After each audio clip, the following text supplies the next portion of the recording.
Friends 2015లో Benjamin అనే వ్యక్తి red bull కంపెనీపై case వేశాడు.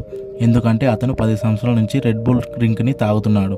కానీ అతనికి వింగ్స్ అంటే రెక్కలు రాలేదని. యాక్చువల్లీ అప్పుడు red Bull company tag line ఉండేది, అదే red Bull gives you wings అని.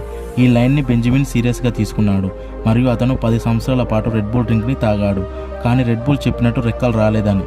అందుకే రెడ్ బుల్ కంపెనీపై ఎగనెస్ట్గా కోర్టులో కేసు వేశాడు మరియు కోర్టు బెంజమిన్కి ఫేవర్గా డెసిజన్ ఇచ్చింది. అందుకని రెడ్ బుల్ కంపెనీ బెంజమిన్కి $13 మిలియన్ అంటే 90 కోట్లు నష్టపరిహారం చెల్లించి, అలాగే రెడ్ బుల్ కంపెనీ ఆ ట్యాగ్ లైన్ మార్పు చేసుకోవాలని తీర్పునిచ్చింది.